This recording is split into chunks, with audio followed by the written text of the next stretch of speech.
E aí, pessoal, tudo bem? Em 16 de junho de 1950, há exatos 70 anos, o Maracanã foi inaugurado. Foi um jogo entre a seleção carioca de Novos e a seleção paulista de Novos. Vitória paulista por 3-1 de virada. O primeiro gol foi do Didi pela seleção do Rio de Janeiro. Didi que depois se tornaria um craque do Botafogo, Fluminense, seleção brasileira.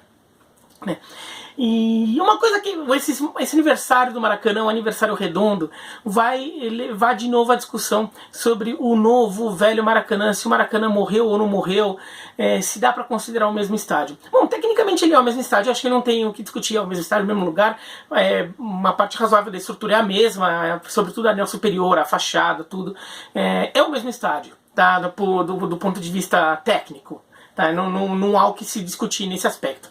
Agora a gente pode discutir um pouco do ponto de vista emocional sobre o que foi feito com o Maracanã ao longo do tempo, ao longo sobretudo dos últimos 30 anos e principalmente ali na reforma para a Copa de 2014. Então esse vídeo aqui não vai ser um vídeo tão exaltando o Maracanã, e até porque o Maracanã não precisa da minha exaltação.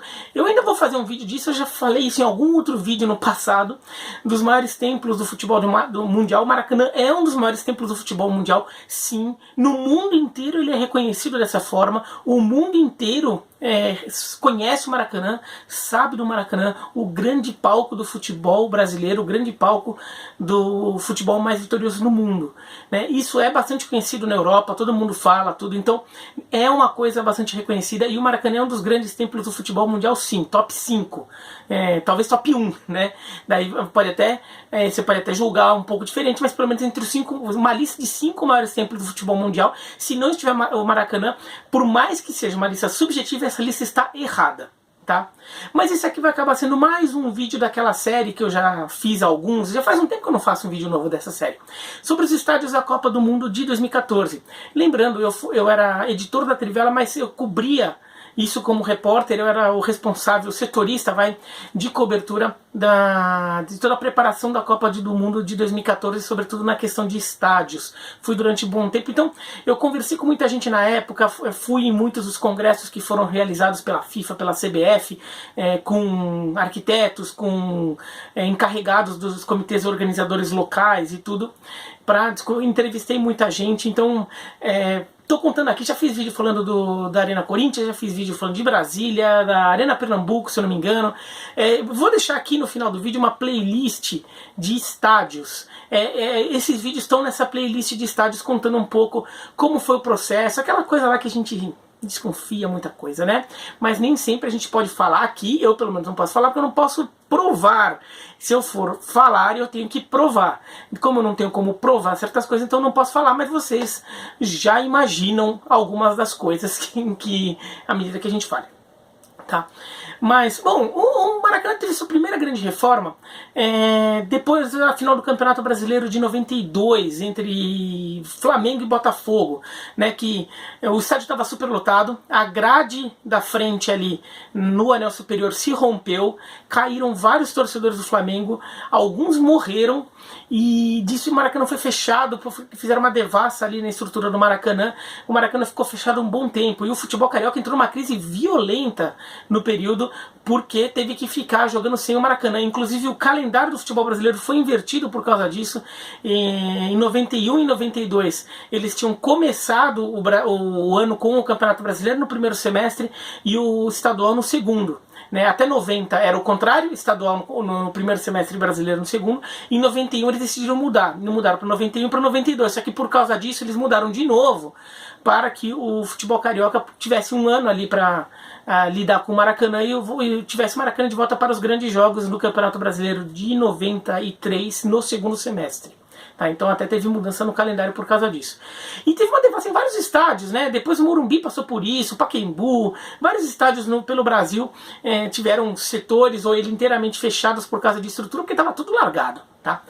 Mas a primeira reforma mais significativa mesmo no Maracanã, que mudou a característica dele e que já deixou os saudosos um pouco desgostosos, foi com a reforma para os Jogos Pan-Americanos de 2007. Porque daí eles acabaram de vez com a geral, né, que era o setor de arquibancada que ficava na frente da inferior, mais perto do gramado, que era um setor aberto, em que não tinha separação de torcida, o ingresso era super barato, super acessível, então era um lugar muito popular em que todo mundo, é aquela coisa bem que a gente imagina de era o lazer do torcedor comum, do mais simples e com o menos poder aquisitivo possível. Lá ele conseguia ir, levar a família, tudo e ver o jogo lá. Então era geral que acabou para o Pan-Americano. Só que no Pan-Americano, o que eles fizeram? O anel inferior e a geral meio que foram emendados e virou um setor das tais cadeiras azuis. As cadeiras azuis já botam uma certa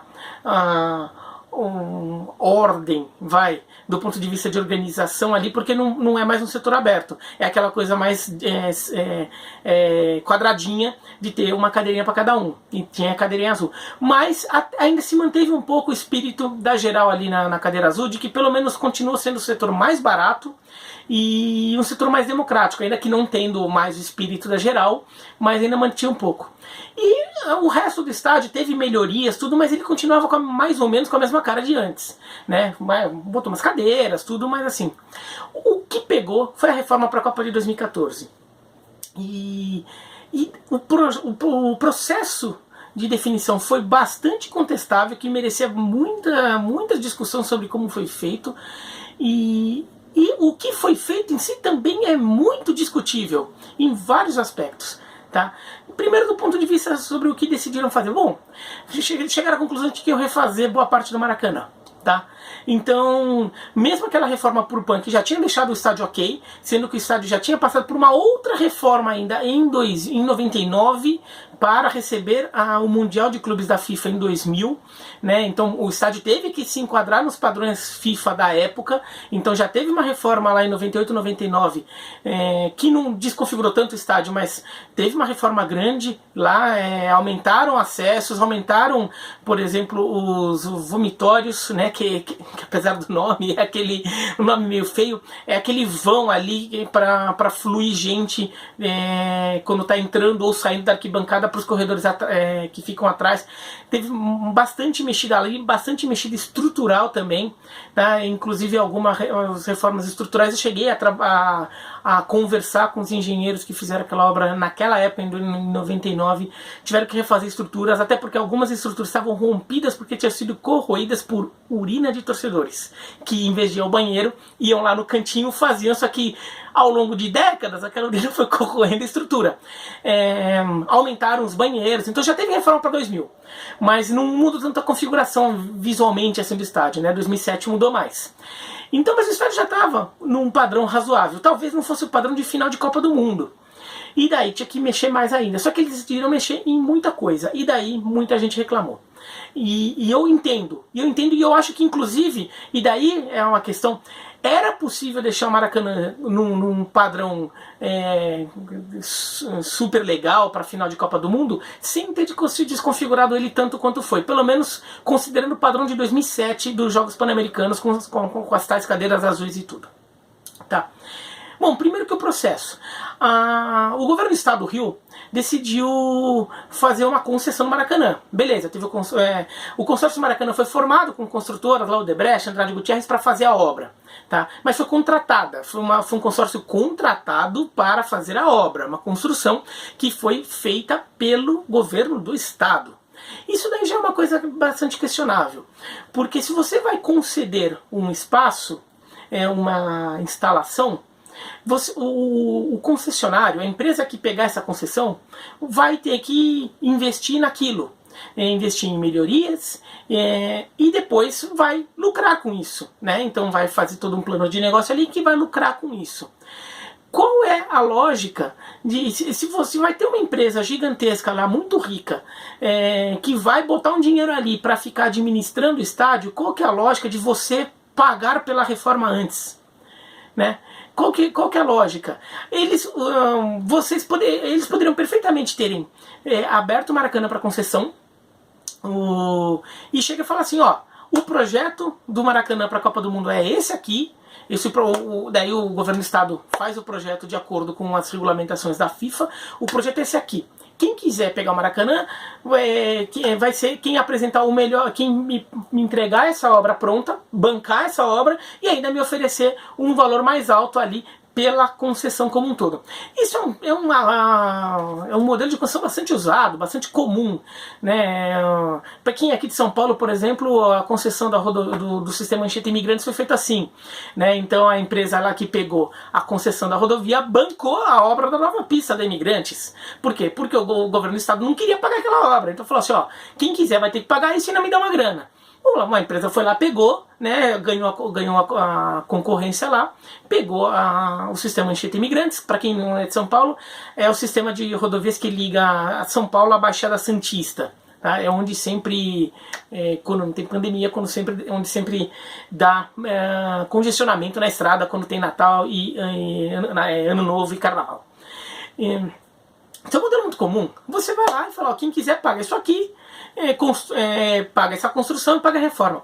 O argumento do governo do estado foi, eu pago a reforma para valorizar o produto, valorizar a instalação, e daí eu vou conseguir vender ela por um valor mais alto. Faz sentido mesmo?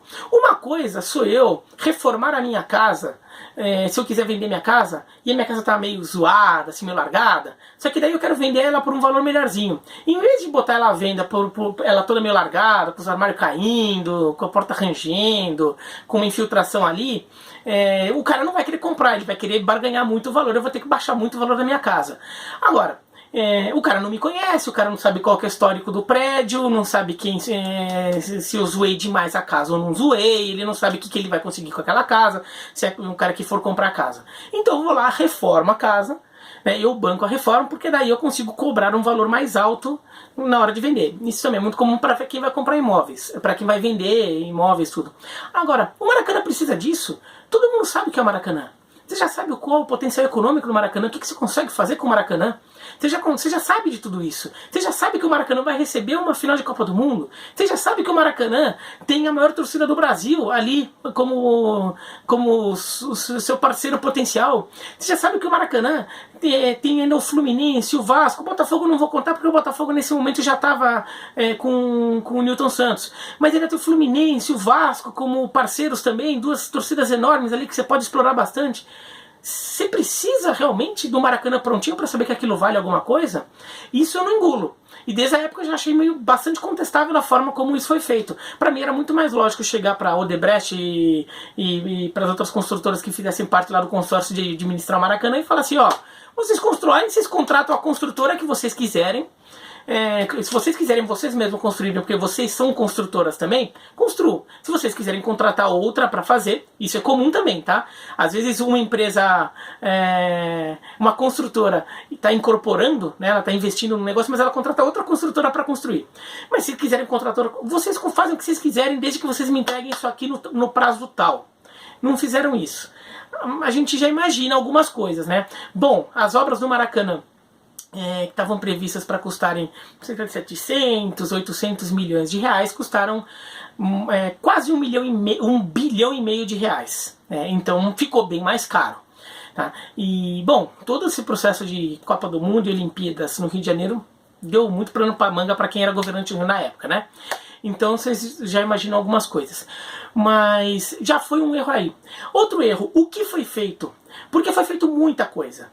Né? E muita coisa que talvez não precisasse.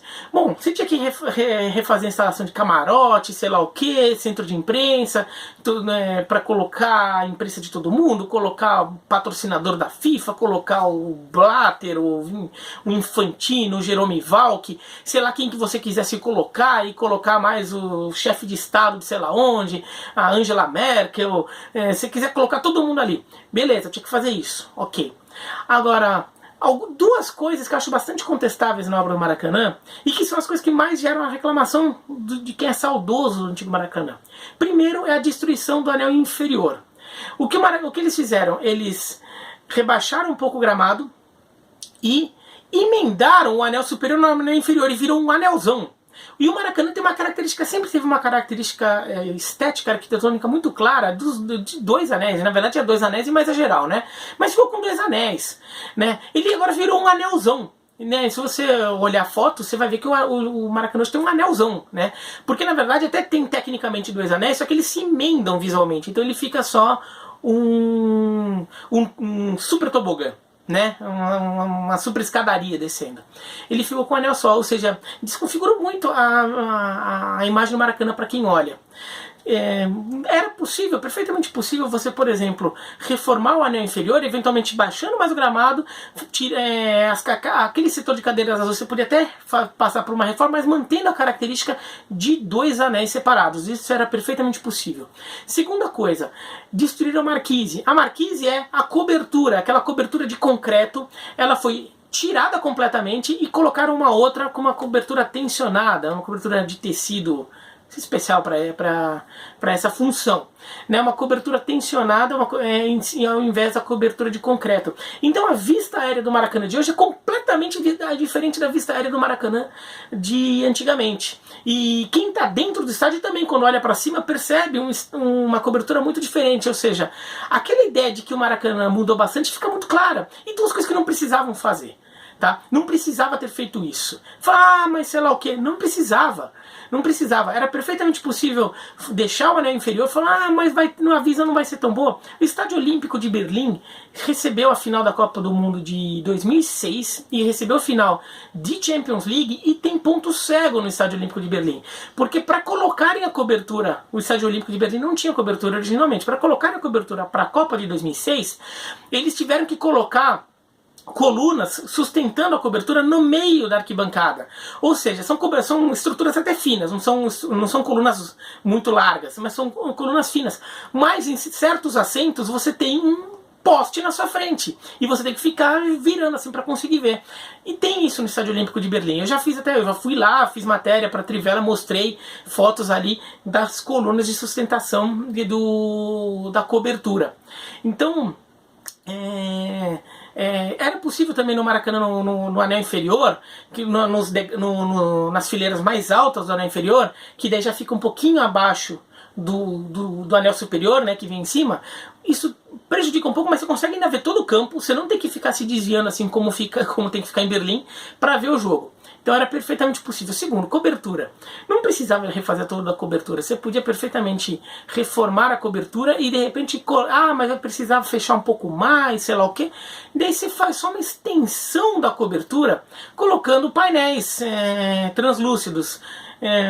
Por exemplo, o Mineirão fez isso. O Mineirão, que até tinha também um estádio de concretão como o Maracanã, também tinha uma cobertura ali. Eles prolongaram a cobertura como? Mantiveram a cobertura de concreto original e estenderam com painéis. Podia ter feito isso no Maracanã também, perfeitamente possível, e as pessoas talvez sentissem mais que aquele ainda é o Maracanã melhorado, não que é um novo estádio que passaram por cima de tudo que tinha no estádio anterior. Então, e essas coisas muitas vezes encarecem a obra, além de tudo, né? Porque você faz muito mais intervenção do que precisa fazer. Bom, eles quiseram deixar uma obra cara, né?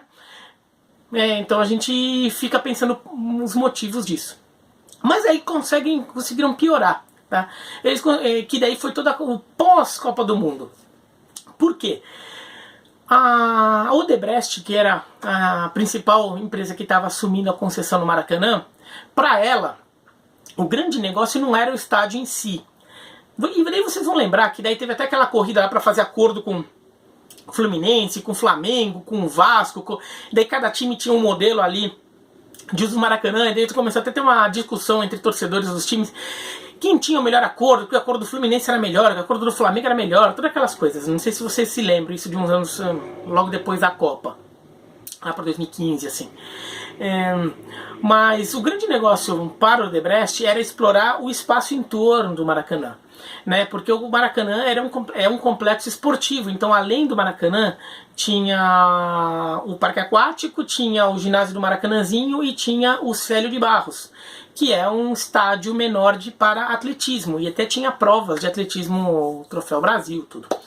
Então o Odebrecht falou, não, nesse espaço aqui o Maracanãzinho ia ficar, mas até porque tinha Olimpíada, né, ele ia ser usado na Olimpíada como ele foi, né, foi a sede do vôlei, mas o Célio de Barros eles iam transformar num hotel, com um centro de convenções, todas aquelas coisas lá que eles queriam ganhar um bom dinheiro também, ali para emendar com o negócio do Maracanã.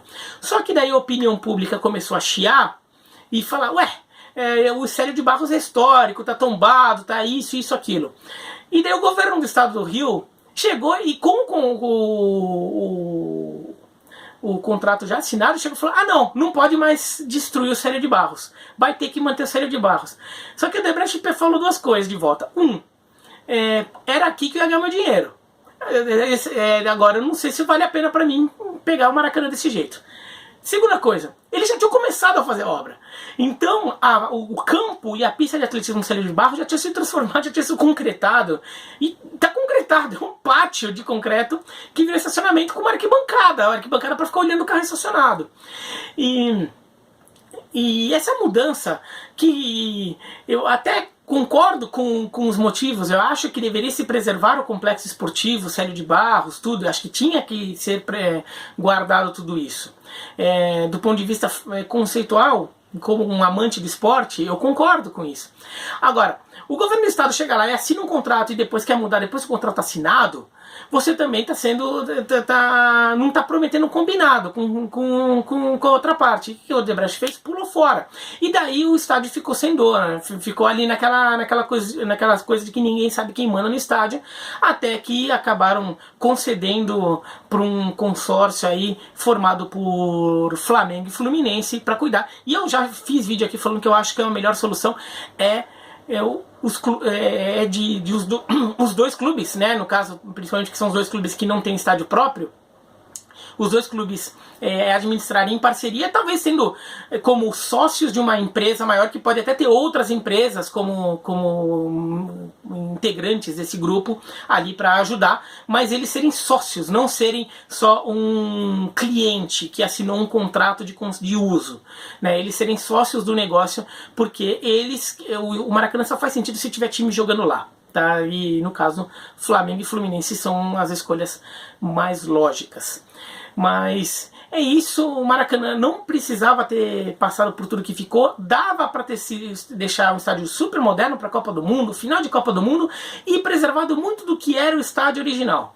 Tá? O André Pugliese, brilhante André Pugliese da Gazeta do Povo, escreveu um artigo, né, neste fim de semana, que o título já era sensacional. Ele é um grande defensor ali dessa cultura de estádio mais tradicional, contra modernismos desnecessários.